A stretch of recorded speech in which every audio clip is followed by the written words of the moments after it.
کہ یہ سارا کچھ جو ہوا وہ کیا ہوا. اپوزیشن جو جلسے کر رہی ہے وہ کیسے جلسے کر رہی ہے؟ بات تو جلسوں سے شروع ہوئی تھی نا.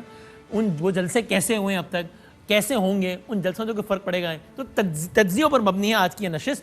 اس لیے 3 ہمارے ساتھ بہت ہی معزز ہمارے ساتھی موجود ہے بحیثیت تجزیہ کار. بہت قابل احترام جناب سہیل وڑائی صاحب تشریف فرمائے. سر بہت نوازش, بہت شکریہ.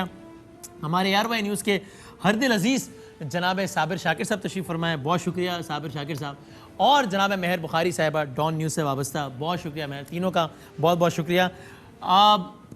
سہیل وڑائی صاحب پہلے آپ اس پہ تجزیہ دے دیجئے. آپ کے خیال میں یہ جو سارا معاملہ ہے بس یہ اب ایک آدھ دن اور خبروں میں رہنے کے بعد ختم ہو جائے گا, یا اس سارے واقعے کے جو آج ہوا ہے, جو کل سے لے کے آج تک ہوا ہے, اس کے کچھ دور رس اثرات ہوں گے؟ میرا خیال ہے کہ پاکستان کی پوری تاریخ میں ہاں ایسا واقعہ صرف ایک دفعہ پہلے ہوا, اوکے, جب گورنر غلام مصطفیٰ کھر تھے پنجاب میں, ٹھیک ہے, اور اس وقت پولیس نے ایک ہڑتال کی تھی گورنر کے خلاف اور وفاقی حکومت کے خلاف. اچھا, اس کے بعد یہ دوسرا واقعہ ہے, تو اس لیے اس کی گونج بہت دیر تک رہے گی, کیونکہ یہ ایک کانسٹیٹیوشنل میلٹ ڈاؤن ہے, ایک کانسٹیٹیوشنل یوں سمجھے کہ کرائسس ہے.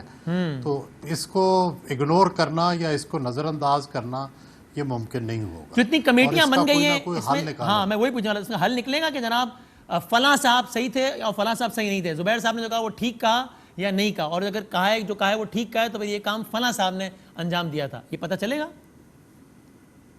بادامی صاحب پہلی تو بات ہے کہ یہ واقعہ اس وجہ سے اتنا ہائی لائٹ ہو گیا ہے ہاں کہ شاید اس کے بعد اس سے دامن چھڑانا مشکل ہوگا, کہ بغیر رسپانسبلٹی فکس کیے صرف اس کو اگر کارپٹ کے نیچے چھپانے کی کوشش کی گئی تو شاید کامیاب نہیں ہوگی, کیونکہ اس کے داغ بہت دیر تک رہیں گے. ٹھیک, اور یہ وہ داغ ہیں جو اچھے ہرگز بھی نہیں ہوتے ظاہر ہے, نہ انڈیویجولز کے لیے نہ اداروں کے لیے. صابر شاکر صاحب یہی سوال ہے آپ سے, اس کے ہوں گے دور رس اثرات؟ میں چاہ رہا ہوں ذرا ابتدائی کامنٹ آپ تینوں دے دیں, پھر ہم بحث کو لے کے آگے بڑھیں. وسیم, بات یہ ہے کہ ماشاءاللہ سینئر موسٹ سہیل وڑائی صاحب موجود ہیں, آپ ہیں, مہر بخاری ہیں, لیکن مجھے لگتا ہے کہ سچائی جو ہے, حقیقت, اور وہ ان بٹوین ہے. اچھا, یہ جی ہاں, یہ ساری چیزیں مجھے لگتا ہے کہ کوئی کولیٹرل ڈیمیج ہو رہا تھا, اور اس ڈیمیج کو بچانے کے لیے شاید یہ اس طرح کا کوئی سٹیج کیا جا رہا ہے تیار. اور کیا مطلب آپ کے خیال میں کیا ہوا ہے اور کیا بتایا جا رہا ہے؟ جو بتایا جا رہا ہے وہ تو میں پتہ ہے نا کہ ہم نے زبیر صاحب کا پورا وائس نوٹ چلا دیا. ہوا کیا آپ کے خیال میں؟ اور میں ایک تصحیح کر دوں, سوری, میں شاید روانی میں کیا گیا کہ پولیس افسران ریزائن کر گئے. ظاہر ریزائن نہیں کر گئے, چھٹیوں پر گئے. جی وہ چھٹیوں پر گئے, جی ہاں, میں نے وہ ریزائن کیا دیا. جی ہاں, واپس آ جائیں گے. اس کی ریزن یہ ہے کہ بہت ساری چیزیں ایسی ہیں جو ہضم نہیں ہو رہی, وہ آپ نے بھی کافی چیزیں چلا دیں, اور میں یہ ماننے کے لیے تیار نہیں ہوں کہ اس میں سندھ گورنمنٹ بالکل ہی اندھیرے میں تھی اور اس کو کچھ نہیں پتا تھا کہ کیا ہو رہا ہے. اور یہ کہ یعنی آپ کے خیال میں دیکھیں گرفتاری ہوئی ہے صبح 6 سوا 6 بجے, سی ایم صاحب نے آج کہا ہے کہ مجھے پتا چلا ہے 7 ساڑھے 7 بجے کہ گرفتار ہو گئے, آپ کے خیال میں ایسا نہیں ہے؟ میں یہ بات میں ماننے کے لیے تیار نہیں ہوں. اور سی ایم سندھ نے آج بہت سوچ سمجھ کے بہت پریس کانفرنس کی ہے, اور اس میں انہوں نے بالکل کسی قسم کی کوئی غلطی نہیں کی کہ کل کو وہ کسی پکڑ میں آئیں, اور انہوں نے پولیس کی تعریف کی, اور انہوں نے پورے واقعے کی. صرف ایک چیز تھا کہ انداز صحیح نہیں تھا. میں یہ بہت مجھے ہضمی بات ہو رہی. اور آپ کو یہ بھی ہضم نہیں ہو رہی یا ہو رہی ہے کہ رات 2 بجے کو آئی جی صاحب کو لے گیا؟ میں بالکل یہ بات بھی میں ماننے کے لیے تیار نہیں ہوں. اچھا, کہ جس طریقے سے بیان کیا جا رہا ہے کہ جناب آئی جی کو اغوا کیا گیا, آئی جی کو لے جایا گیا, آئی جی سے اریسٹ وارنٹ پہ دستخط کروائے گئے, یہ مجھے لگ نہیں رہا. اور اس کی وجہ یہ ہے کہ یہ 48 گھنٹے گزرنے کے بعد یہ ساری کچھ ڈیولپمنٹس ہوئیں, اور اس کو کوئی پس پردہ کوئی کولیٹرل ڈیمیج ہے جس کو بچانے کی کوشش کی جا رہی ہے کہ وہ بچایا جائے. اور اس طرف اگر کسی پہ الزام آتا بھی ہے تو نیچے نیچے وہ ذرا تھوڑا سا کر لیا جائے. انٹرسٹنگ ہے, لیکن میں اس پہ مزید اس پہ بہت سارے سوالات جنم لے رہے ہیں جو آپ کہہ رہے ہیں, میں آپ سے پوچھوں گا مزید. پہلے مہر کا بھی کامنٹ لے لوں, کیا خیال ہے آپ کا مہر صاحبہ؟